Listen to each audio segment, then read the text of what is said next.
Hello and welcome to the What the What podcast. It's the podcast where we tell you what's nerdy, what's popular culture, what's given us all the nostalgic feels, and what's there to geek out about, past, present, and future. It's all the what's in one place. That's Kyle Whitley, and I'm Ashby Brown. Awesome! Oh wow! That totally freaked me out. I mean, come on! Toro Shore #1. Spirit fingers! Yes, we got this. We are here. Oh, As you can tell if you're watching on Facebook Live, Eric Creech is taking a break this week. Every once in a while we all need a break. I took one last time. That's right. So I'm starting to think that you guys brought me in so that you could Just finally rotate take out. vacation. Well, Cool. I mean, I support it. Well, we brought you in and then we realized Ashby takes trips and vacations, so maybe we should start doing that. We've got enough people to rotate where it's not a single person. Right. Being like, so what were your favorite moments? Well, my favorite moments, back and forth. I mean, I think I could do an episode like that. And if it ever comes down to it and you're both out of town, I'm going to do my best job of faking it until I make it. But we'll just do split personalities. It's Kyle and Kyle in the morning. By himself. I think I could do it. I think I could change my voice. I think the problem would be going back and forth and making sure you keep the right voice. That's right. That's for true. a person. I hate when I get my personalities mixed up in my mind. If you've ever watched the videos that I randomly post every once in a while. Yeah. I did a very long one that I never posted just because I kept confusing myself who I was and which character I was. That's why I can't commit to accents. You know, I don't do accents because I will halfway through I'll lose it and then you've lost the whole bit. So I try. I've tried some accents before and I feel confident in it and then all of a sudden you're not focused anymore and then you just tail off into something else again.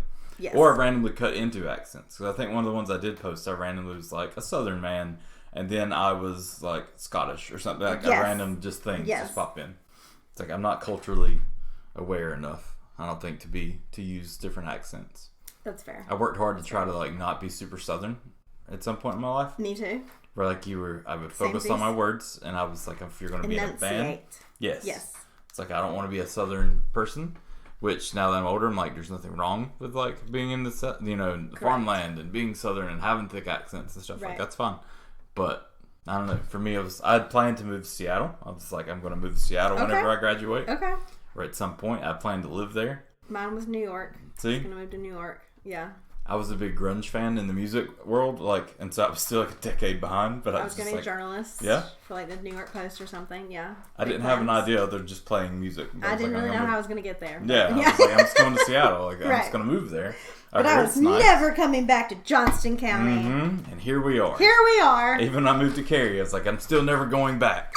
I was so convinced that whenever I did move back, I kept my stuff in a storage unit in Cary for close to 2 years. And Deep denial. Yes, and it was all worthless stuff. Stuff that I bought off of Craigslist or whatever else at the time. Right. And paid probably less than $500 for everything in that storage unit. Yeah. Yet I probably paid well over $1,000 for all the fees to keep it all in there. It happens. And then had to rent a U-Haul truck and bring it to Kinley, and finally, here I am still. That's right. But anyway. For those of you who don't know, this podcast is based in North Carolina. Surprise. That's what we're talking about. Good old North Carolina. That's in the United States. For those of you that are in a whole other country. For those of you who are really out of touch. Yes. North Carolina is a state. It's a state. In the United States. Mm-hmm. It's a great place to visit. Sixth most visited state in the U.S. Yes, let's hear some facts. And the coast. Tell us. Home to legends such as Ava Gardner and Andy Griffith and, et cetera, et cetera. I just feel like we should do an episode with you where you just talk about North Where Carolina. I just talk about my job, basically, and my job is to talk about North Carolina. And you can just go off on it. Yeah. With facts. Eric and I were just we would throw things out there. I don't even know. State motto is Esse quam videre. Did not know that. Which I think means to be more than to seem. I don't know. I'm going to be honest. I could have just made that up. Did you know, though, that the state of North Carolina has, how, you have a state bird and a state seal and a state tree? We have a state toast. What's our toast? I don't know. Oh. I can't remember the whole thing. I want to know now. You can memorize the whole thing, but I have not memorized the whole thing. I just know that we have an official state toast. So, lots of interesting things about North Carolina. I knew it because is it cardinal? Is that our bird? Yes. Yeah. Yes, the cardinal, the dogwood is the flower, the longleaf pine I think is the tree. But I have tons of those in my house. I never want to see another one again. That's great that they're That's fair. part of our state. That's fair. Well, they're native, so, I'm moving to Pine Level, where I have no pines. It's just one flat land. Right, that's why it's called Pine Level, because they leveled all the pines. Yes, that makes sense. To make furniture. Another North Carolina for fact. Pine Level hardware. Yes. Hardware furniture. They've been around that long. That's why it's on the pricier side, because it was made straight from. That's right. What? Oh, Ryan is talking about parts of my job that I send out press releases and stuff for like some of our tourism partners. So, which good news for those who live in the state of North Carolina. The governor has allowed museums to open back up. That's true. So, obviously with caveats as all things have opened back up, but that means that the Ava Gardner Museum will be back open in Smithfield soon. The Tobacco Farm Life Museum in Kinley will be open, I think, in the next few weeks. So, I've never been to the Ava Gardner Museum. Is it good? Yeah. Oh my gosh. I've walked past it because the music store used to be there, so I used to hang out there in college. But I never went into the museum. I also haven't. So like before I got the job in tourism for Johnston County, even though I've lived in Johnston County my whole life, and I knew about Ava Gardner, but I'd never been to the museum. And I would recommend that if you have lived in the area and it's just one of those things that you've sort of like known about in the back corner of your mind and you've never been, definitely 100% go, because it is like, she is so much more than just a Hollywood star. Like, there's so many facets to her. She was such an interesting person.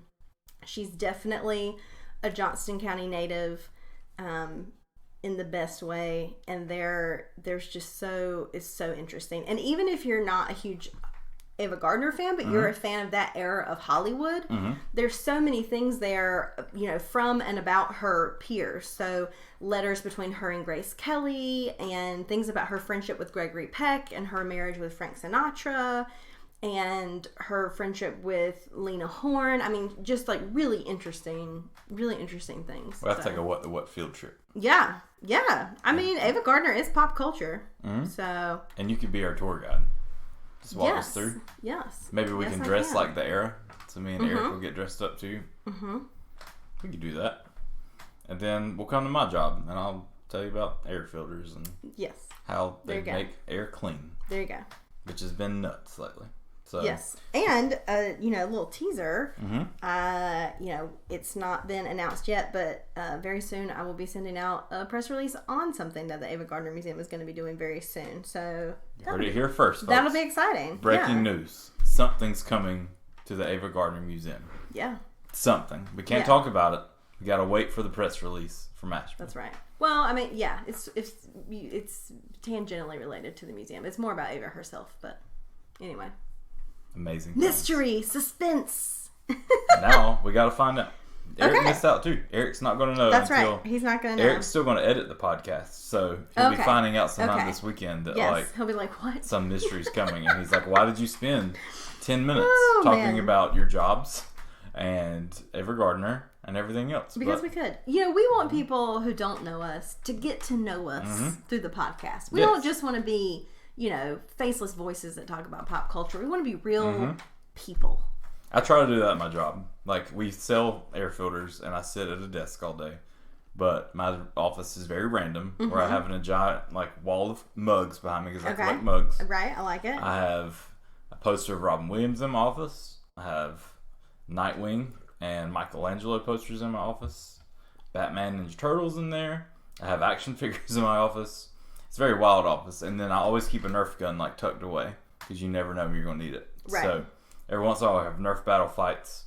So my job's not so much about telling you about air filters or enjoying it. Mine's just trying to make the job bearable for everybody else. Okay. Bring some personality in there. I like it. And sometimes I'm not great at that. Sometimes they come back around and they're like, they have to bring that out of me. Right. Or I'm just having a day and I'm just tucked away in my office and won't leave. I mean, not everyone can be 100% all the time. No. You know what I'm saying? No, but you know who can be? You know who has spirit?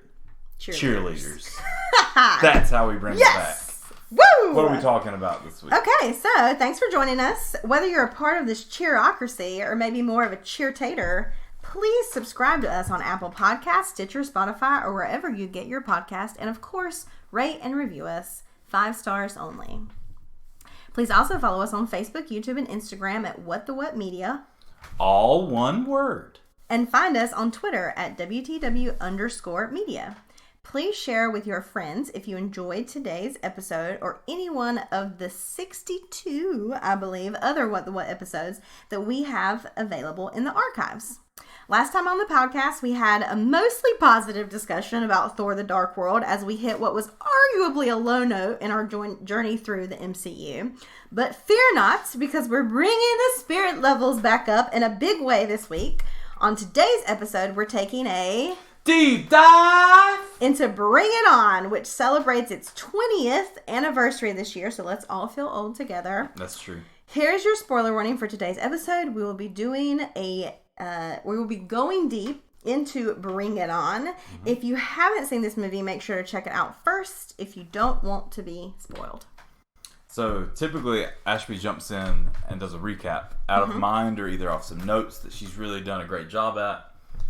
This time we're just going straight from IMDb. Yeah, straight from IMDb. We figured they know what they're doing. Not gonna lie. They took notes. They decided to tell us about this movie. So I'm gonna do my best chance of reading this really fast. You can do it. So I imagine I'm gonna get tongue-tied. I'll probably say some words that aren't even here.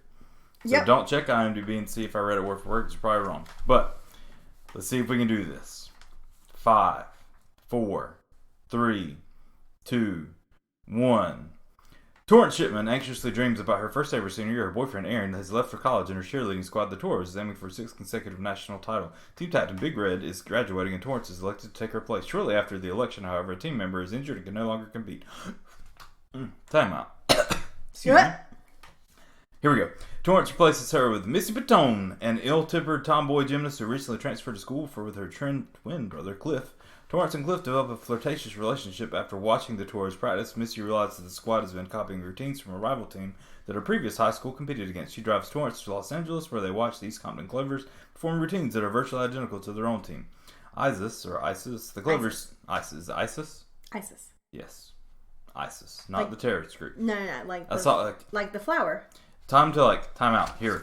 I was watching a recap, and they wouldn't even say it on the thing because they were afraid that YouTube is going to flag them and take it down. And so that's why it made me question as I came over it. So ISIS, the Clovers team captain, angrily confronts the two.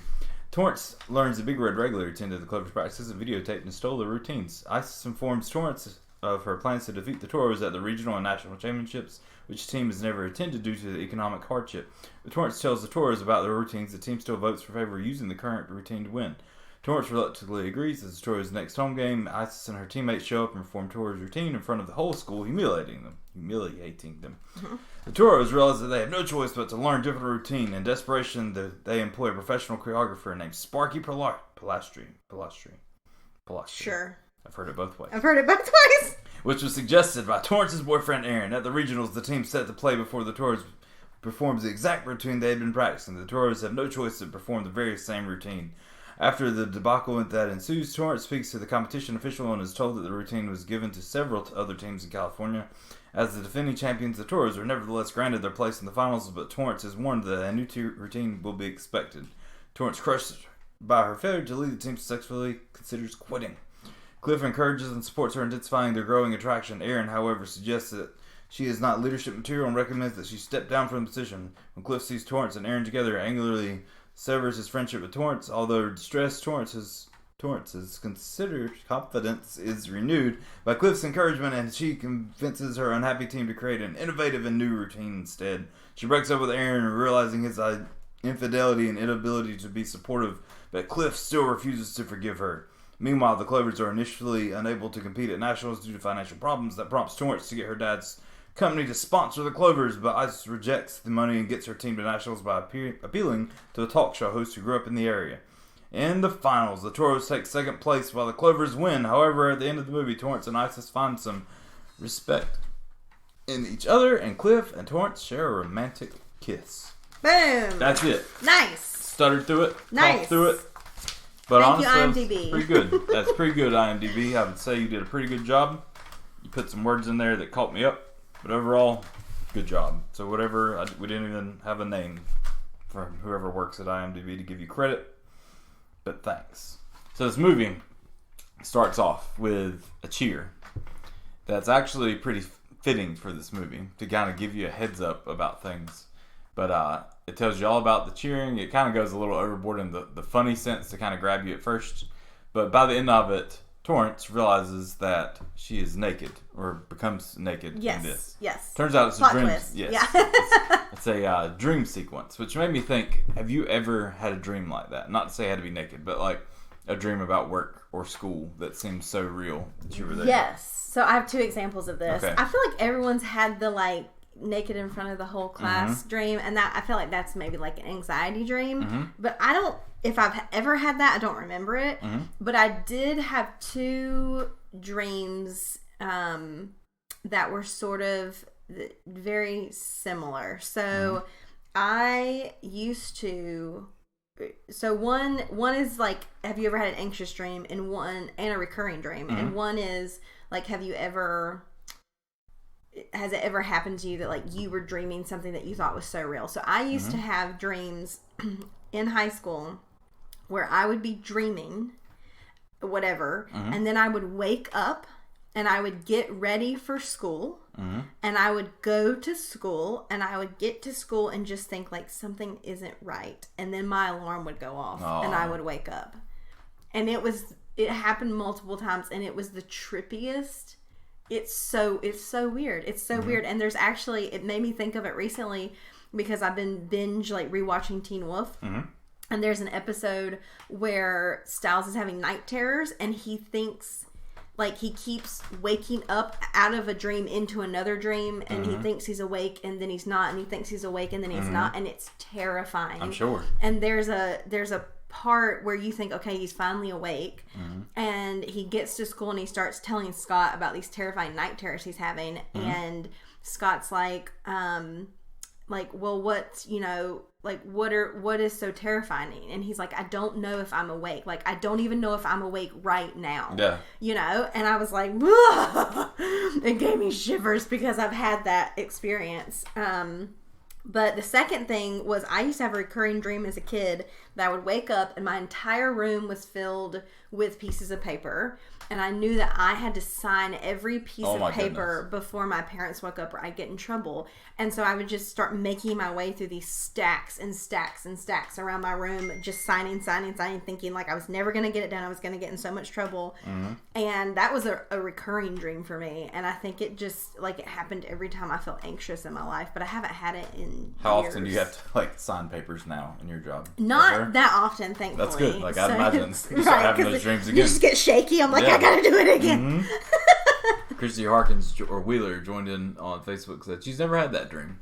I feel like I've had a couple, more so now that I work. I'm sure I've had some like about high school. I know I had some, but I know I've had one before where I dreamed that I forgot to put pants on.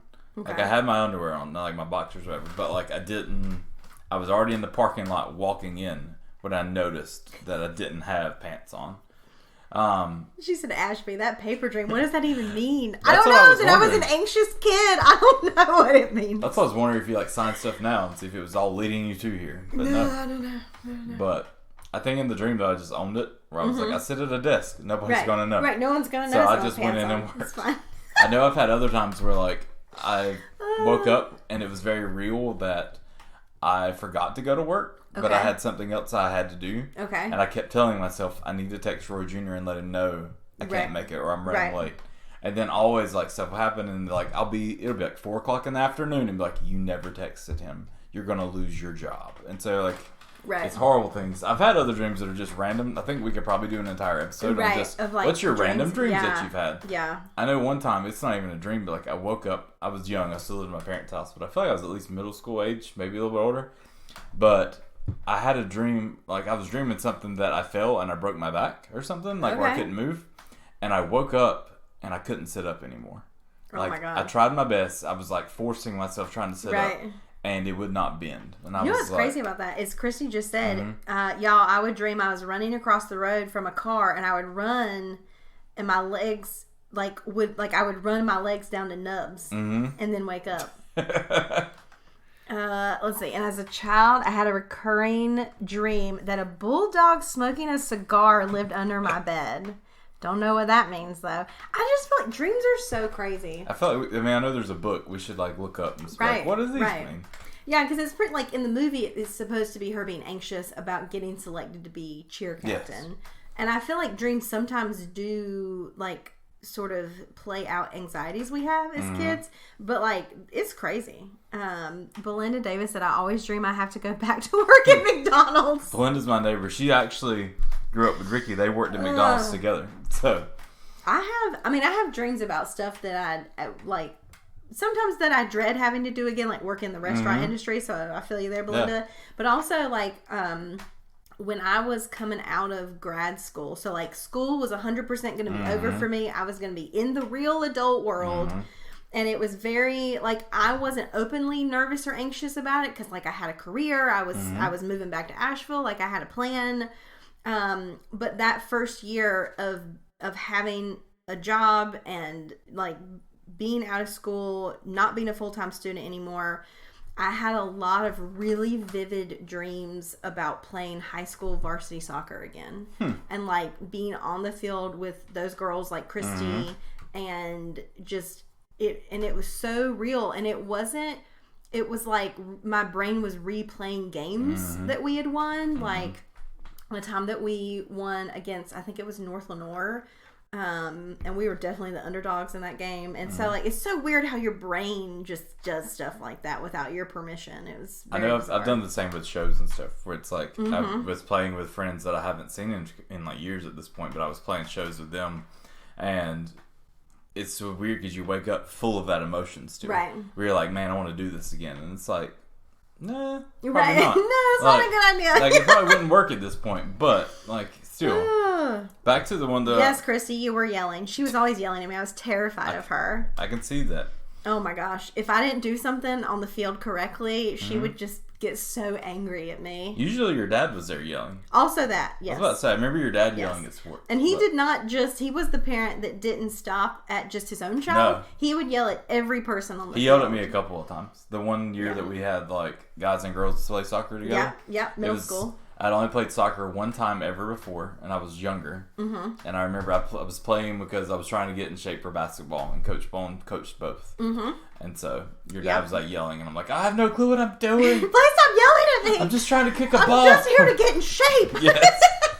So, but the dream I did have where I thought I broke my back, and I woke up and I couldn't sit up. Turns out I was laying on my stomach. Oh, okay. And so, like, I was trying to sit up. You were just trying to plank? Well, I was trying to sit, so I was laying on my stomach, folding inward, and so that's what I was kind of doing the worm. Yes, like I was trying to wake up, but my brain wasn't fully there to realize like you're on your stomach. That's but, great. Trying to move. That's great. And obviously the bed's not going to fold, so that's what happened. But anyway, okay, so away from dreams. I adopted Eric's method of like 10 questions that we've done with movies because I thought that it would be sort of similar. Yeah. So we start with, did you like this film? You want me to go?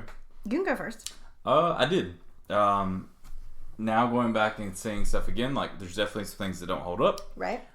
Things that you wouldn't even want to repeat probably now. Like, all these years later, but not to saying it was right then, but just in the time period and just what it was. I feel like too, we mentioned a little bit earlier, but we both, 2000 is when this movie came out. That was part of my 7th grade, part of my 8th grade year.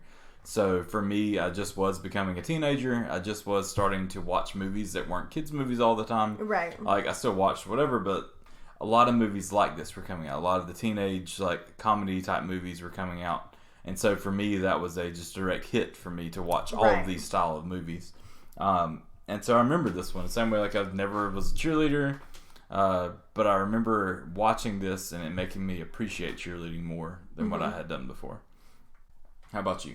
So, just for people who aren't on the Facebook Live, I'm wearing my cheerleading ribbon. It's my hair bow that my mother made me. That's awesome. It's green and white, and it's when I was like a peewee cheerleader for the rec football team for the Pine Level Hornets.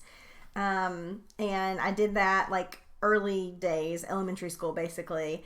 And when I got to middle school, I tried out for the cheer squad, And it was probably, I don't really remember it. I've blocked it from my memory. You buried it deep down. I did not make the cut, but to be fair, it was probably one of the most lackluster tryouts because I knew, like, it was all the wrong reasons, you know? Like, I knew it would make me popular. I knew that guys liked to date cheerleaders, which I'd probably gotten from these movies that I had watched. So I was like, well, okay, here we go. I'm going to be a cheerleader. I'm not cheerleading material. And I thought I would be a shoo-in because I had done elementary levels of cheerleading. It was not the same. And middle school is also not a great time to put on skimpy outfits. Like, for some girls, bless them, they can do it. They look great. You should be able to do it whether or not people think you look great, as long as you feel great. Like, this is not, I don't want to, you know, get into like a body image situation. I am super pro whatever you want your body image to be. But my body image going into middle school was not great. So that was not a great time to be like, here, put on this tiny skirt and this like sleeveless tight top and then like jump. And it did not go well for me. What's a big Thus ended my cheer career. Yeah.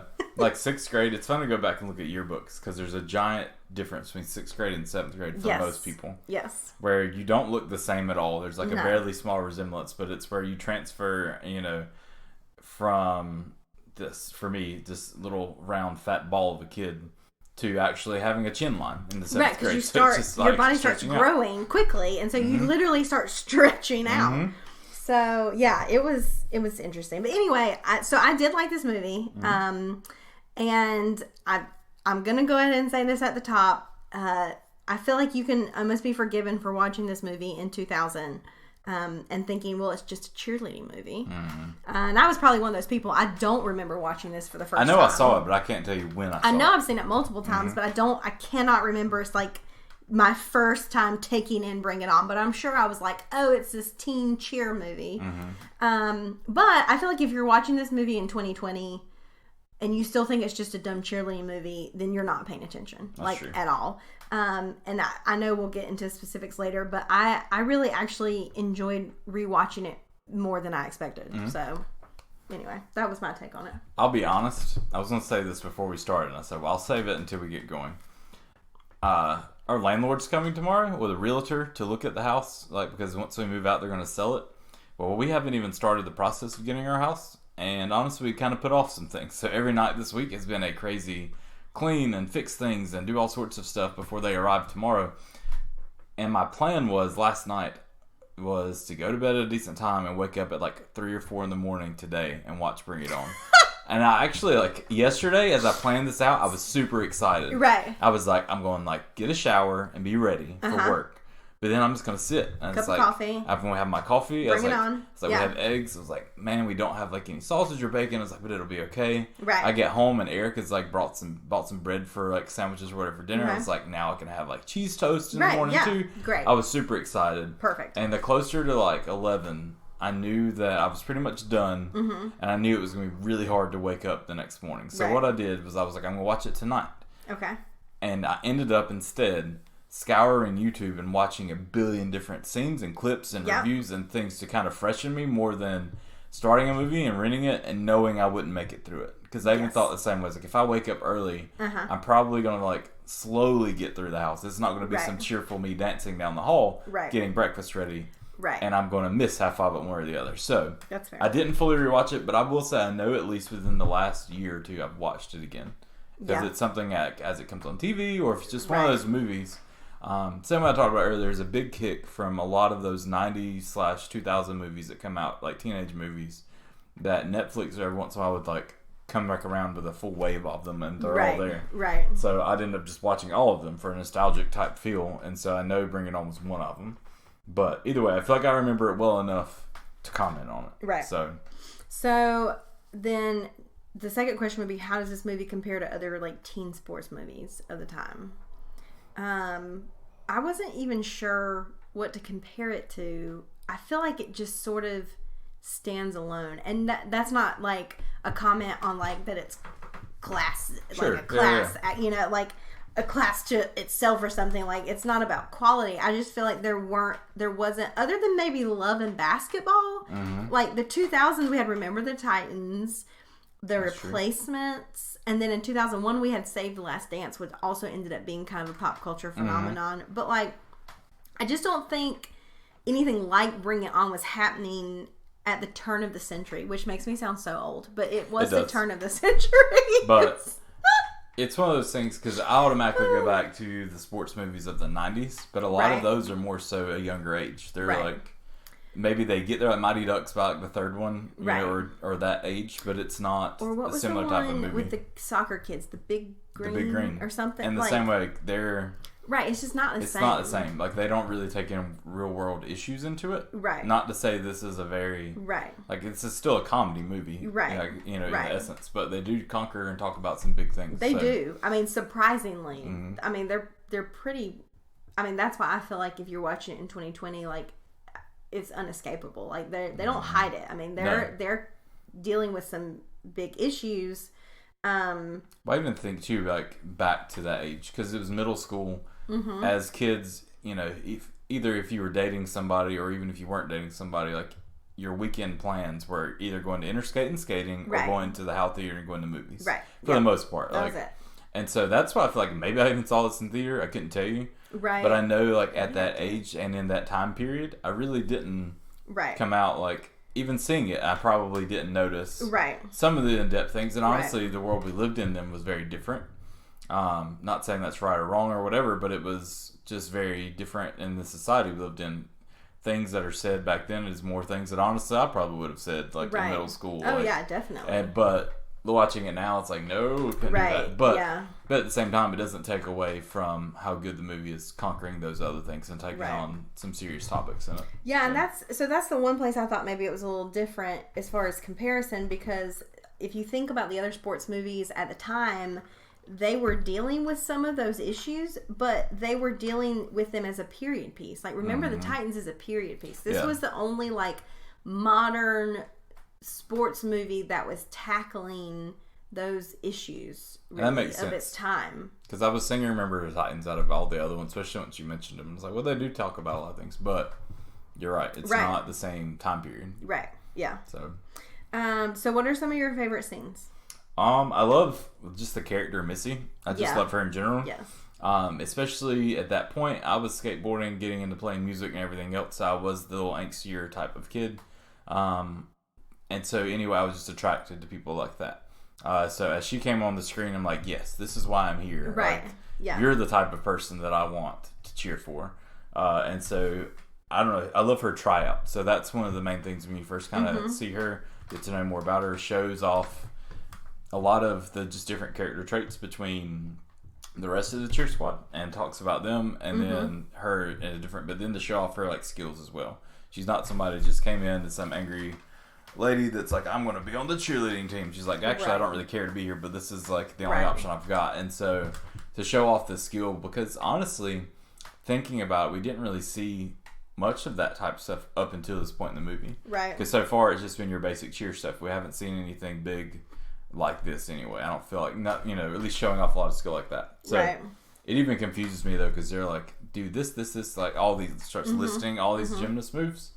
And I'm like, I heard round off, and that's about all I got. Yeah, like round off, step out. Step out. I heard a lot of step outs, and I was like, there's no way I could remember that. Yeah, and then like back handspring, step out. So, and if you pay attention, she does all of that. So a step out is when instead of going from like back spring to, you know, you do like a back spring, you take a step, then you go into another back spring or like a forward spring or whatever. So like it lengthens your, and it also gives you a second to like center yourself so you don't get dizzy. And so that's what a step out is. And it was just really interesting. And I didn't even bother to look to see if Eliza Dushku had a double or if they, cause I know that they put the actors through like cheer and gymnastic camps, but I don't know if that was her doing that combination. I have no idea. But yeah, Missy's tryout was definitely one of my top favorite scenes, just because by the time I think I saw Bring It On, she was Faith in Buffy to me. And so I was like, oh my gosh, it's Faith from Buffy. Where she plays a very similar character. Really? Like, Eliza Dushku is always so good at playing that, like, I don't care what you think of me, you know, like, I would just as soon as, like, punch you in the face as look at you, you know, and she does it so well. So it's interesting that it's even a very similar character. But yeah, I like Missy's tryout, and then I really like Torrance dancing on the bed, which was not choreographed. That was all Kirsten Dunst. They were just like, do whatever you want, and it sort of like gave me flashbacks to like middle school, high school, when you just put music on and just like danced around your room. And so that was really cool. I enjoyed that. But it made me think too, because I started playing guitar in 7th grade, and by 8th grade I was pretty decent at it. And I remember getting home in the afternoons and being the only one there, because my sister's at college now, and then, you know, my mom's at work or whatever. So I would plug in my amp and turn it really loud and just go nuts. Like in the living room, like jumping on the couches, jumping everywhere, and just like letting it all out. Like the brother does. Like Cliff does. Yeah, exactly. And so that's what all I could think about, you know, for me, and just, you know, just how you relate to moments about that. It doesn't matter, you know, your background and stuff, but I don't know. I'm the same way. I really like the scene where Torrance realizes, or Missy realizes that Torrance and them have stolen these other moves. Yeah. And at first she just leaves. Like, she could have made a big scene, but she's just like, nope, peace out. And then, you know, gets that whole scene, but she's like, get in. Right. And then she goes all the way to LA to go show her to East Compton to show that. And I felt like it was important to see their background, see that school, and see not just somebody on another national level, or just even talk about, oh, they stole the moves. Like, to see them performing it, seeing how well they do it and how well it goes over, and to see the shock of Torrance realizing, well, crap, like, we really did steal this, and like 20 minutes ago I was willing to fight somebody because I thought this was so original. Right. But I just love to see it, and I loved how the fact too of that cheer squad comes out, you know, approaches them almost, you know, one of them really just wants to beat the mess out of them. Right. But, you know, they're, you know, talk about how they have class and they're not going to do that.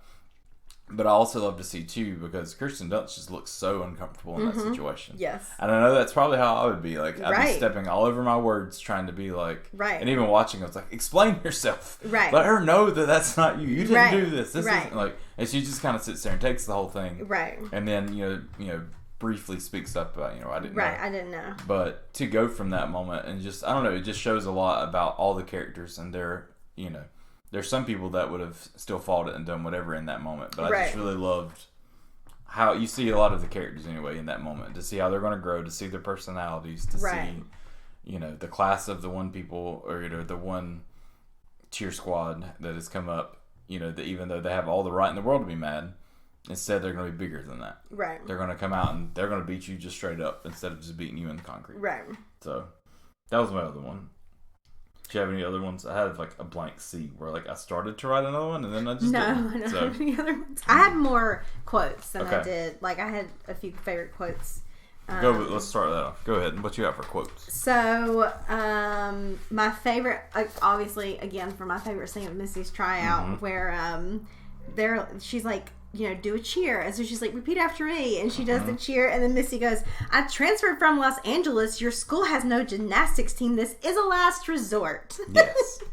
And she's like, okay, so I've never cheered before. So what? How about something that actually requires neurons?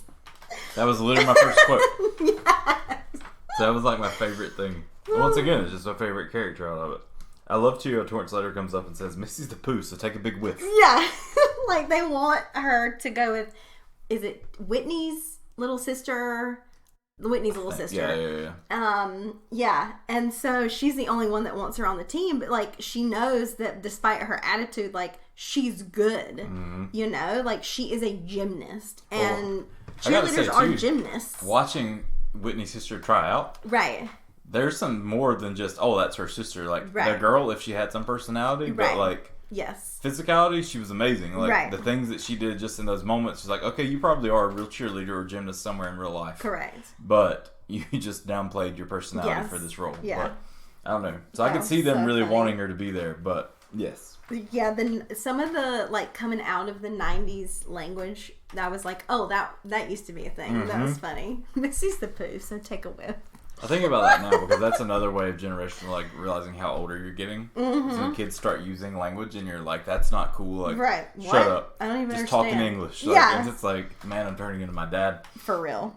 And I still try to stay cool. We're just like, no, I'm going to call people dudes and I'm just going to do whatever. And that's just who I am. But, like, no. Yeah. We're getting old. For real. 20 years since this movie came out. I said about it at work because sidebar, I worked with Christy and she was a cheerleader in middle school and high school. So I asked her, I was like, what did you think about this movie? Like, what did it mean to you? Right. And honestly, I probably asked her a little too early. Like, we just had gotten to work and I was like, think deeply. Right. What did you think about bringing it on as a cheerleader growing up? But she just talked about how she loved it, and like for her, it really was a lot of the same experience because it got you excited for competitions. Because honestly, like where we're from, I feel like schools and sports and cheerleading stuff has grown a lot since in those past 20 years. Yeah. But back then they did competitions, but you didn't really know much about them. Like it wasn't as easy to see. You didn't have YouTube to just pull up and watch whatever things were going on. And so she talked about that, and then we got to our meeting this morning, and Amanda. I think we used to be Amanda Bailey, but it's Amanda Thompson now. But she was talking about, like, she was a cheerleader growing up. And she cheered with Christy's sister, Miranda. And talked about how, like, before every competition, they would get together and watch that movie. Just to get you excited, to get you in the spirit. And, like, it really made me think on the way over here. It's very similar for me, I guess, being, like, a car guy. That, like, I can still go back and watch Fast and Furious now all the time. Right. And you see past all of the horribleness of these movies that, like, don't really hold up. They're not great. They weren't necessarily great in the first place, but you still love it because it's a passion you have. And then to see, that was part of their life. Like, this is the first big thing, especially at that age, you know, being middle school, high school for them, where this movie comes out and is promoting something that they really care a lot about. So, I don't know. For them, it still stood out. Back to over here in our favorite, let's see. Quotes. Yes, sorry. One that stood out to me, and I don't know that it should be necessarily funny, but it just like stood out where it says, "Let's go Toros. We are the Toros, the mighty Toros. We're so terrific. We must be Toros." And I was like, what? What is... That didn't even rhyme. No, but I was... It's funny, like, and it made me laugh, but I was like, yeah, that must have been one of those cheers they made up themselves. I was like, that's so oblivious to like yourselves that you're automatically just like, we're so terrific, we must be Toros. My other favorite quote is Torrance says to Missy, "He's your brother. You don't see him the way I do." And Missy says, "And that's a good thing because that would be a crime." And it reminded me of when you used to have like little crushes on like your friends' siblings. Sure. And it was just so funny because, like, they were always just like, ugh, gross. Like, ugh, what do you see? You know? And it's like, well, of course you don't see what I see because you're related. Yes. Like, it was just so funny because there was another scene where she, like, Torrance gets in bed because they're sleeping over. And then Missy's just like, "Do you have a thing for my brother?" And she's like, "What? No." I'm like, "No." But she totally does. So that was another one. Thankfully, my sister was like 5 years older than me. Yeah, so there was. I didn't have to worry about it, but there is that weirdness though. Where I remember plenty of times, like, I'm not gonna say necessarily sisters, but maybe they had a cousin or something like that. But they were still all pretty close or whatever. Right. One that stood out to me still was Missy. They showed off her angsty attitude, I guess, again. But they're at the competition and they're in their like rooms about to sleep, and you hear some other team out there practicing. It's like super late at night. They're still practicing, and she just opens the window and says, "Shut up! You don't have it yet. You don't have it. Give it up already!" Like, he just pulls the drapes down. And so I don't know. It just reminds me of something that some friends, I guess, back in the day would probably do. It wasn't necessarily very nice, but it was just very random enough that it was funny. Yeah.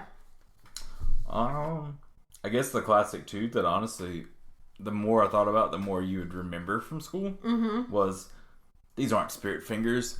These are spirit fingers. That's right. Yeah, that guy, man. He's so much creepier than I remember. He is literally the worst. Like, the stuff he says to them, that was some of the didn't age very well bits. Because I was just like, you can't say that. No, you can't do that. There's things that he did. Yes. Like, it's like, no. Yes, you're like, no. Yeah, that whole thing was really weird. And then, my last quote was when Isis says, "You want to make it right? Then when you go to nationals, bring it. Don't slack off because you feel sorry for us. That way, when we beat you, we'll know it's because we're better." And Torrance says, "Oh, I'll bring it. Don't worry." And she goes, "I never do." I was like, I love her so much. Gabrielle Union in this movie is just like chef's kiss. Like, she gets it. She's the award winner. She's so good. I kept waiting for the line that said, "Oh, it's already been brought in." But turns out that was from Not Another Teen Movie that was making fun of this movie. Yep. I think it was Carmen Electra that said it. Yep. But yeah, it's funny how so many of those movies run together in your brain at this point. 100%. Where like, I remember that scene. It's like, actually, that was the spoof movie. Yes. Because we also lived through the generation of big spoof these movies made it. Let's make spoofs about all of these movies. Yeah. And I think they still randomly do. But. Yes, all of that. Okay, so what... Oh, sorry, did you have any more questions? No, that was it. Okay. We're good. What worked the best? So, do you want to go first? You can go. You're good. So, I put this movie works because of the way that Kirsten Dunst and Gabrielle Union played their characters, but arguably everything works because of the script. So, the script was written by Jessica Bendinger. The movie portrays cheerleaders as actual athletes. If you think about it, they're more fit and more titled and winning a team than their football team, which I think is really rare to show. And I also think the movie handles the complex issues of like cultural appropriation with finesse and surprising depth for a movie that was about cheerleaders. So I think that really worked really well. I know we've sort of talked about how parts of it didn't hold up. But I looked up, because it was the 20th anniversary, I figured that there would be some articles on it. Sure. And ESPN.com actually had an article celebrating the 20th anniversary of Bring It On. And Katie Barnes, who was the author, wrote about how much she's loved this film over the last 2 decades. And so I just wanted to sort of bring in a quote from her article that kind of talks about all of that succinctly, way better than I could. And she says, what makes Bring It On so good isn't the one-liners or the catchy cheers. It's that 20 years later, it's more relevant now than ever. The entire film is an exploration of appropriation and the way whiteness works in our culture.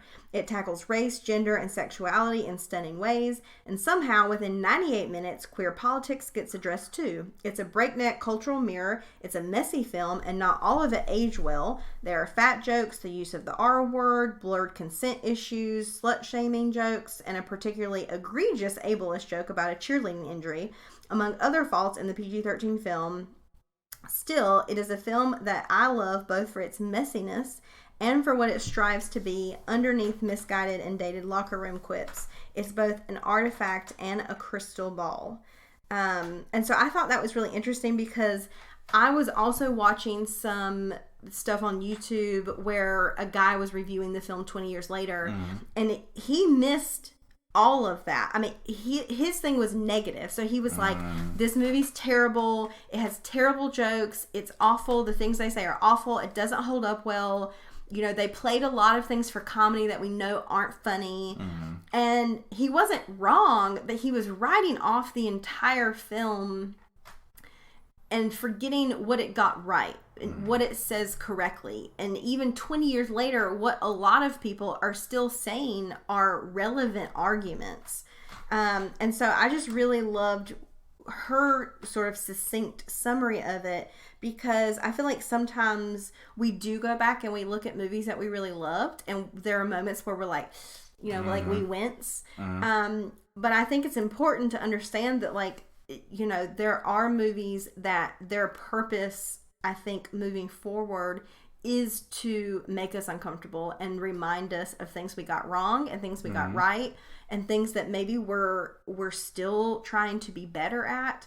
And so I really think that the core of the movie, you know, like the idea that Torrance realizes that even though she didn't do anything wrong, that something wrong has occurred, and that it's up to her to make it right. And, you know, none of her and Gabrielle Union's scenes are like, you know, let's fight it out. Let's have this cat fight. Let's, you know, like, everything is very cordial, but it's also understood that, like, okay, you know, you didn't know what was happening. Now you do. So it's like, do as well as you can until you know better, and then do better. And instead of just being really, like, combative with her about it, Torrance is like, okay, I will. And like, they're two leaders of teams who are elite athletes. And at the end of the day, it's about competition, but it's about competition when everyone is on a level playing field. And I just think that those two actors played those characters beautifully. And I think that the script was handled so well that it sort of rises above this idea of like cheerleaders competing into something that has a really good message in it. So something you pointed out too makes me think there's a lot of movies that honestly you probably could go back and just rule out now that say it's really not worth watching now because it really is things that we shouldn't. But there's so much more that you all just mentioned, but there's so much more to it than the random other things.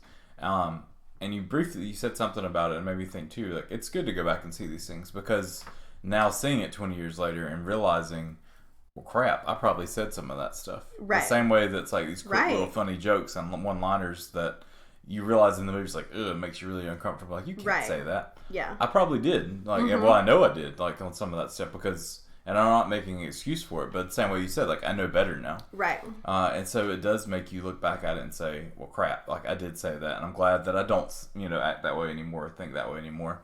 And it wants some, even now it makes me look at my life now. It's like, well, if I did that 20 years ago, I know about it, I'm more aware and doing better, but is there anything in my life now that I need to be a little bit more aware of about how I do or say things? Right, yeah.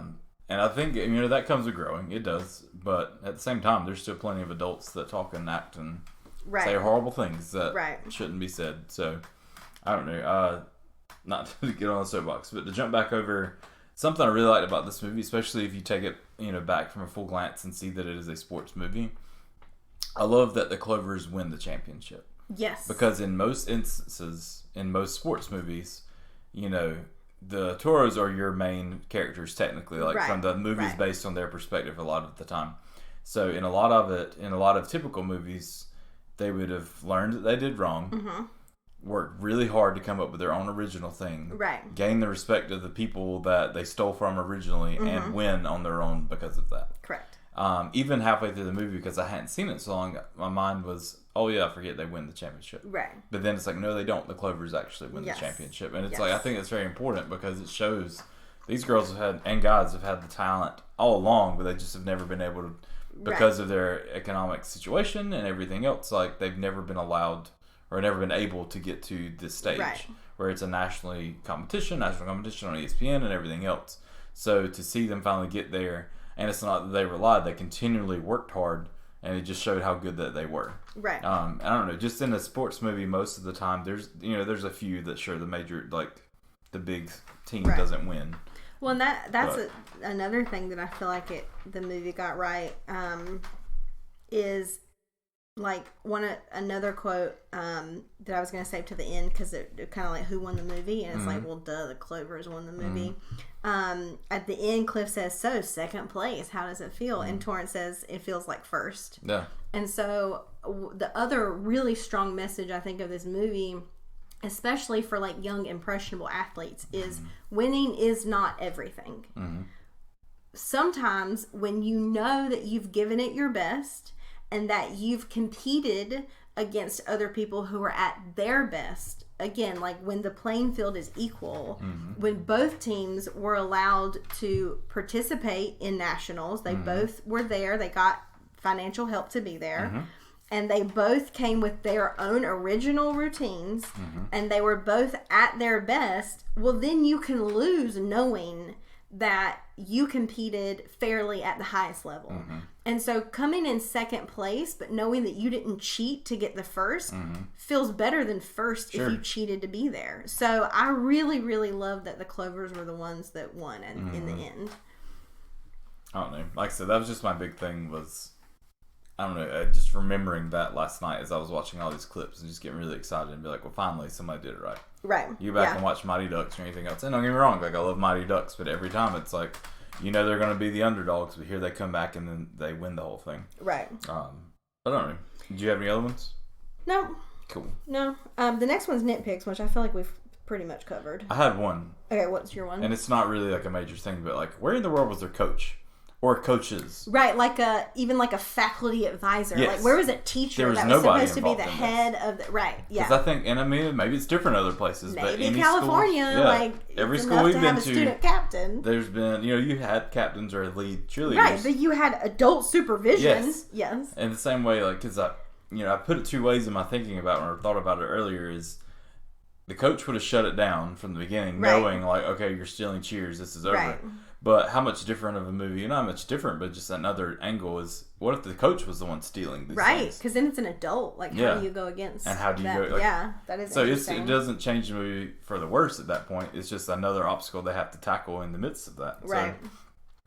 So my only nitpick, and I'm going to be really vague about it, because again, this is a family podcast, sort of. It hasn't been since I joined, but it has roots in trying to be family friendly. The family has grown to be a little bit more mature family. Right.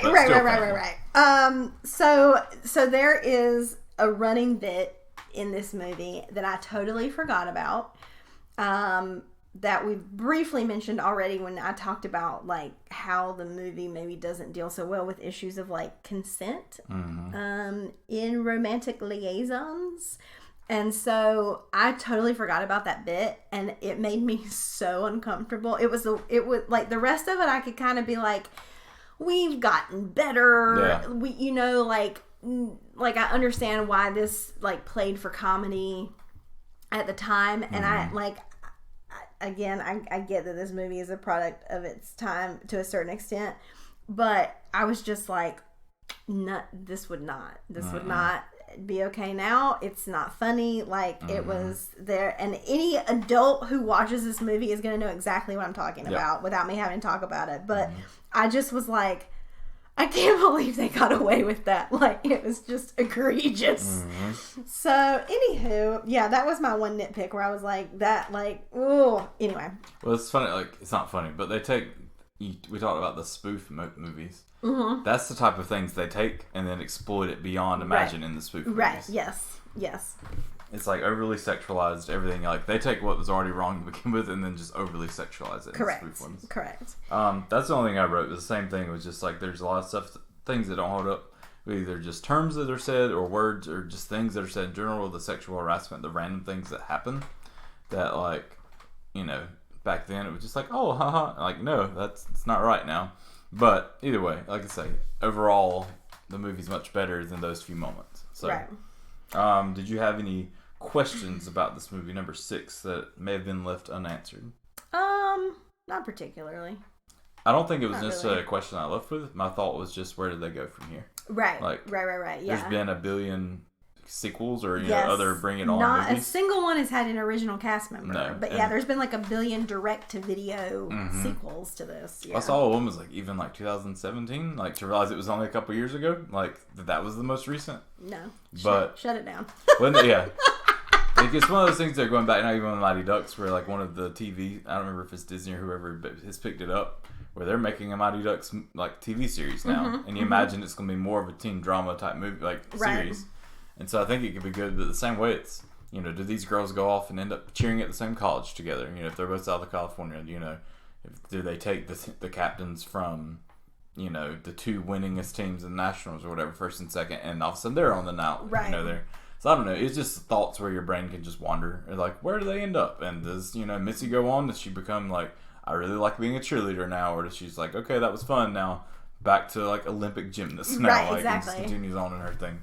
I don't know. It's always just fun to kind of lean into that. But that was honestly the only thing else I had for that. Random section? I used to have a giant crush on Eliza Dushku. Is that how you say her last name? I think. Yep. I think. Yeah, I remember this is probably one of the first ones as like a teenage boy that I was like, oh my gosh, let me idolize you just for a few moments. Right. I want to see every scene you're in, and not like in a young perverted way, but just like in a, oh man, I have a crush on this lady. Like, this is the type of person I would want to date. Now that I'm at an age where I'm starting to date people, that's where I found out this is what I like. Okay. That's not like important, but it's just like that's what I thought about as soon as I remember the movie. That's like a little fun tidbit. Yeah.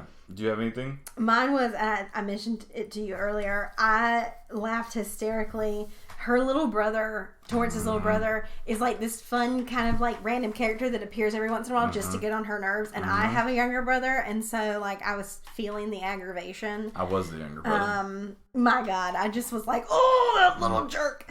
But it was so funny because at the very end national scene when they're competing, it shows her parents and their little brother is there, and he's got that T-shirt that says cheerleading equals death. Yes. I was like, man, little brothers are the worst. And I thought it was so funny that she's so into cheerleading and her brother is just like death to all cheerleaders. Like, he's so against it. It's hilarious. The only other thing it doesn't really have necessarily to do with the movie, but did you ever watch the series Cheer on Netflix? No. I would suggest it. Okay. Knowing the type of things you like. Okay. I started watching it. Honestly, it was just random thing just kept constantly popping up, and I think it was one of the ones where it was new. And so after I watched something else, it finally just kind of started on its own. Right. I was like, okay, well, we'll watch this. Like, and I imagined it to be honestly what I thought this movie was. Right. Like before I started watching it. And it's really cool to see how hard these ladies and guys work to become cheerleaders. Oh, yeah. And it's, I think it's almost like a junior college level, if I'm remembering right. I could be wrong. Okay. But it's right about that age group. And just it shows, like, the hardcoreness of this, like, what they do. Like, they love it, but it's their life. And it shows people getting, like, horribly injured and everything else. Oh, yeah. And that you don't see, like, and even, I don't know, it makes me think back to whenever I've talked to Christy at work, where she's talked about, like, she got her teeth kicked out or, like, her nose broke, like, just at cheer practices, where it's like you're working on routines. And it's not that anybody's clumsy. It's not anything else. It's just like, this is a sport, and this is athletic, and this is things that happen. Right. So I don't know. I haven't gone back and watched it, again, but I did watch the whole series through. And it was done in a really good way, to deal with what they would be dealing with at that age, and even like becoming adults and everything else. And even like going forward, like where they're going to go from like junior college or wherever it is to the next level for them. But it was a lot better than I anticipated. So, moving forward, what's your what moment? The moment where you geeked out the most? So, I think that it had to be the routines at the end. So, getting to see both the Clovers and the Toros do their final nationals performance. And it's like a really good way that the movie sort of culminates. But I just really love a good cheer or dance routine. Like, I love to watch choreography. Like, the idea of people, like, moving in sync, to me, is just so mesmerizing. And I really also love watching people accomplish things together. Like, I cannot watch the Olympics. Like, when the Olympics rolls around, I have to watch, like, highlights and stuff, because I will cry. Like, when people, and especially groups of people, like, overcome things to win, like, and then an entire, like, stadium full of people is cheering them on, I just lose it. Like, I cry. So I didn't cry at the end of Bring It On, but I just really loved watching the final routines. Mine's the same. And really, it's the same way. Being a teenage boy watching this for the first time and seeing this, it made me realize, like, oh wow, this actually happens.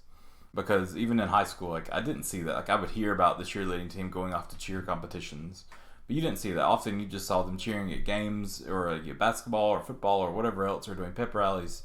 But you didn't see, like, the hardcore competitions and the full-blown choreography and everything else that they do here.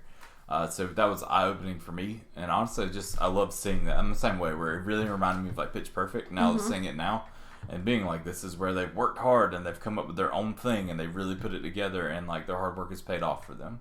Like, no matter win or lose, like, you did an awesome job at that. So same way with that. I go back with Pitch Perfect and just watch it, and we'll have to do that at some point too. But I get the same way, where there's just like, they're a mixed, ragtag team of people put together at this, but they're really supportive and they end up doing an amazing job. And then I don't know, same thing. That's what I stuck with that one.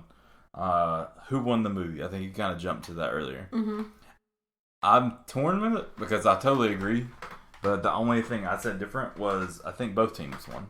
And I think I may be overgeneralizing the teams, but I feel like at least the Clovers win as a team because they finally get the notoriety they deserve. And then you also have Torrance that finally, she has grown so much in that, and I feel like that is worn off on her team as well, where the rest of her team now appreciates this and realizes like, okay, seeing them in person, seeing them do their routine, make sure I was like, oh well, like I'm glad for them, and we did rip them off. I'm glad of what we were able to accomplish together. Like, I felt it was just a much better ending than what it could have been. It could have been really bad, but that's the only reason I would think so. But I guess since my half and your whole, that means the Clovers win because Eric's not here to vote against that. Sure.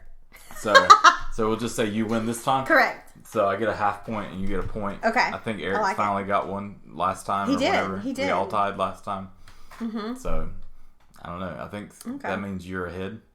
Yes. I don't know. We're not really keeping tally. I'm just trying to think of that. Like, how did this happen? Because I think you won one. We should get a whiteboard to put on, like, with points. That, or we'll just start scratching it into Ricky's wall. And do it, like, down at the bottom so he doesn't see it until we, like, years from now when he's selling it. What are they doing? Okay, so fun facts. I took it down to 2 per person. That's just because, I threw in a bunch just to make sure I had enough. Okay. So, do you want to start? You can go first.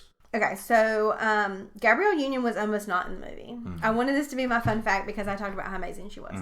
So Union plays Isis. Almost did not appear in the 2001 cheer movie Bring It On. Instead, Instead, she went out for a role in another cheer movie that was being made at the time, Sugar and Spice. 2000. I don't know why 2001. Anyway, so I'd never heard of Sugar and Spice. I remember it. Apparently it's about cheerleaders who also are bank robbers. Bananas. So anyway, she was speaking to MTV a few years ago about it, and she said that her decision came down partially to which film she thought was dedicated more to diversity in the cast. And she actually went out for Sugar and Spice, but they were going a different direction, quote unquote, with the characters. And so she thought it was really interesting when she was doing this MTV interview that the movie that didn't want to commit to diversity, it didn't seem to do as well as the movie that was committed to like telling a diverse story. So I thought that was interesting that she mentioned that, because I have in fact never heard of Sugar and Spice. So I think Bring It On definitely stood the test of time, where Sugar and Spice did not. It's another one of those age type movies. I'll be honest, I don't remember hardly anything about it other than I think they wear masks at some point. Okay. But I do like to add on to that, like Kirsten Dunst wasn't, I don't think, the original choice for this movie. Correct. Because they wanted the girl that was in Sugar and Spice, I think was originally who they envisioned. Yes. And I can see her in my mind. I can't think of the lady. I can't think of her name. But I can see her. But I don't know. It's just cool to see how it all worked out, knowing that another movie was being made in a very similar, at least, topic. Right. But that leads me to my fun fact. It was Jessica, is it Bendinger? Bendinger, I think. Yeah. Yep, that works. Wanted to make a documentary on the national cheerleading competition that began running on ESPN in the mid-1980s, but none of her colleagues at MTV News seemed interested, so she ended up writing a script called Cheer Fever, which is what this movie was originally called. Yes. So she wanted it more so to be like a documentary style thing, and to look back as a whole, like, you can see a lot of that influence still stuck in there, where you learned a lot about cheerleading because of it. What's your other fact? My other one is it's hilarious. I get to shamelessly use a throwaway line from this movie to talk about my other passion, which is true crime. You know, I listen to a lot of true crime podcasts. And there is a scene between Torrance and her mother in this movie where Torrance says, you know, mothers have killed to get their daughters on squads. And her mother goes, that mother didn't kill anybody. She hired a hitman. And that is a true story. Let me briefly tell you about it. Wanda Webb Holloway is a woman from Channelview, Texas, known for attempting to hire a hitman to kill the mother of her daughter's junior high school cheerleading rival. The plan ultimately failed when the man she asked to perform the hit turned her into the authorities. Holloway had an intense desire for her daughter Shanna to be a cheerleader, and in 1991, when Shanna narrowly missed out on a spot on her junior high school squad, Holloway asked her brother-in-law, Terry Harper, to hire a hitman to kill Verna Heath, mother of the 14-year-old girl who had beaten her daughter into the squad. Holloway believed that Heath's daughter would be so devastated by her mother's death that she would drop out of the cheerleading team, thereby giving the spot to Shanna. However, unknown to Holloway, Harper had gone straight to the police after she approached him. She was arrested the next day. That's crazy. So just so you know, that throwaway line was actually based on a real true crime story that actually happened. There you go. It's like, there's so much in depth that I want to say about that, but it's just like, no. Because I've watched so many things because of like Erica loves stuff like that I've literally, you go to sleep at night watching Forensic Files and everything else. Like Forensic Files, Unsolved Mysteries. Yes. All of that. And I'm pretty sure that when I heard that line, I knew to go look that up because I think My Favorite Murder, one of their episodes, they covered that story. And so the idea of a woman hiring a hitman over cheerleading, like, rang a bell in my head, and I was like, I bet they based that quote on a true story. So I went and found her. Well, especially as junior, like, so you like our middle school. Yeah, like, middle school. You're so not even in high school. Like, this isn't like middle some big school thing. cheerleading. Yeah, that's crazy. Bananas. My favorite, or another fun fact, is one that I hate that Eric's not here for this week. Okay. Because it's a perfect setup for Eric. Okay. Where he typically does this no matter what anyway, like in our podcast episodes. But this is finally like my alley-oop to him to dunk in, but he's not here. But this beloved film was adapted for the stage in 2011 with the help of Hamilton creator Lin-Manuel Miranda. Miranda wrote all of the music for the show and earned 2 Tony nominations for Best Musical and Best Choreography. Nice. Now's when we need Eric jumping in singing Hamilton. I know, right? But he's not This would be here. the perfect segue. We could do a 5-minute just Eric singing Hamilton. Showtime. What? We missed out. We missed out, Eric. We missed need out. you. We miss you. That's right. I guess we'll just have to wait for it. Oh, oh man, guys, that Hamilton episode is coming up in November. We promise it's going to be epic. It's going to be big. There's going to be lights, smoke, camera, action. It's going to be amazing. Ricky found out that we're doing that, and he said, "Do I just need to leave you guys a key to lock up?" He said, "Because I know it's just going to be like 3 hours of everybody singing." Correct. Yes. And I was like, "Well, it'll probably be me sitting in the room watching them sing." Yes. Like, and so we'll just sit there and like I'll bring dinner and just eat and hang out and watch y'all sing for like a couple hours, or just reenact the entire thing. Absolutely. We'll take a break and then we'll do a second episode. Yes. To just finish it out. Yes. With that said, though, we're going to jump to social media shout-outs. We kind of were a little lax on it this time, but also I feel like it just depends because you either like this type of thing or like some of our fans that may be more into action movies and everything else, maybe not so much into, to this type of thing. Right. But it was also, in case you're right, it said I sing the opening song multiple times a day. Funny thing, I don't ever remember actually sitting down to watch the movie, but I remember almost every scene. Brittany Dennis said, I literally watched this movie on repeat. I wanted to be a BA as I thought the Clovers were, or as such. Chris Rode says, I can't say I was a huge fan of this movie, but it was entertaining. But I did have a bright orange shirt that said cheerleaders or dancers who have gone. I stopped because I don't like saying that last word. In high school is when I had it said. Obviously, it didn't go over well with the cheerleaders at school. I don't know. We talked about it briefly, and not to go on a big spiel, but like even to see my friends, like it makes you happy about your choices. Where it's like, you're an adult now as well, and you look back at things, and you're just like, I didn't have a shirt, but you did that had a shirt from this, line from this movie that said things that you're probably not really proud of now, but like, and you wore it around and loved it then because it was funny. Right. But now to look back and say, okay, yeah, I'm not even going to post this on social media. So, good on you, Chris. Good on you. Is that all for social media? That was it. Okay. We had a bunch of likes. Nice. There's a bunch of people that liked a lot of the pictures and liked a lot of the stuff, but I feel like Bring It On is maybe the kind of movie that invites that kind of thing where you're like, oh, I like that movie, but then you don't really have a comment for it. There's a lot of things you don't maybe remember if you only saw it like once or twice. Right. So, okay. Either way. Well, I mean, that was good. 20 years. Again, I feel old. You know, you can say this movie was made at the turn of the century. I just really like saying that. It makes us feel like ancient. Yes. Well, ancient. It makes us feel like regal. Also, like, I think of 2000, not just the 2000s, but 2000 as like a few years ago. Yes. Like, I feel like 10 years tops, like at the most. Yeah.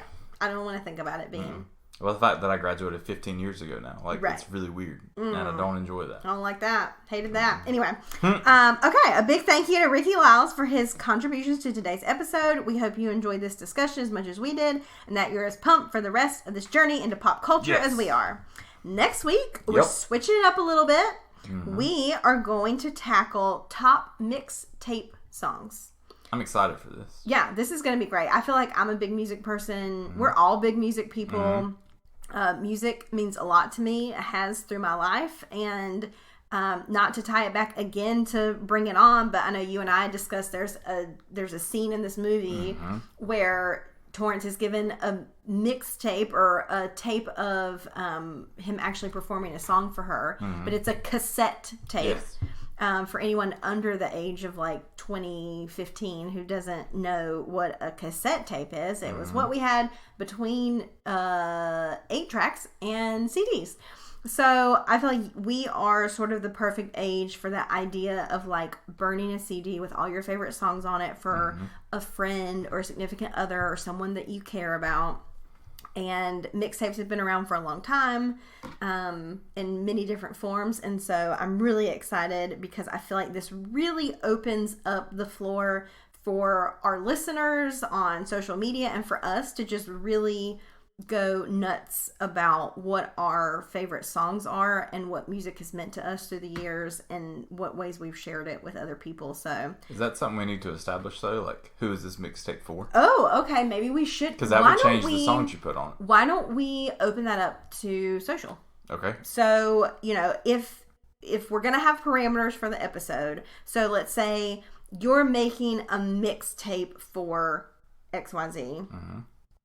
What are the top 3 or 5 songs or whatever? So let's see if they want to do, you're making a mixtape for like your summer, or a mixtape for your significant other, or a mixtape for your crush who's not yet your significant other, or a mixtape for like your best friend where you want to talk, you know, like all the songs about what your friendship is about. I don't know. We could go in so many different directions. So I feel like that's the thing too, because it's tough for narrowing it down to 3 or 5 or whatever. Right. Or a mixtape for like when you need to break up with someone. That's true. Like, here, just listen to this mixtape. This is how I feel. Yeah. And it's like you hope you didn't put anything in there that has subliminal messages. Right. Like, right. I really love you too. Right. Like, that's not what I meant. That's not what I meant. I love that he was screaming. I didn't know what he was saying. Right. So yeah, maybe let's open it up on social media and see what fans want to do. Yeah. What the listeners want to define our mixtape as. So be watching social media, folks. So yeah, let be us watching know. social media. Start commenting. Let us know who should we be writing or making this mixtape. That's right. That's right. Who should we be giving our family desktop a LimeWire disease for Yes. to make this? It's gonna mixtape. crash in the next like 2 months, right. but we're That's gonna right. get some great CDs out. We are. Cool. Okay. I think that's it. So until next time, I'm going to steal Eric's line because I didn't come up with one of my own. He steals yours all the time. So stay as cool as the other side of the pillow, and we will see you next week. What the what? Bye!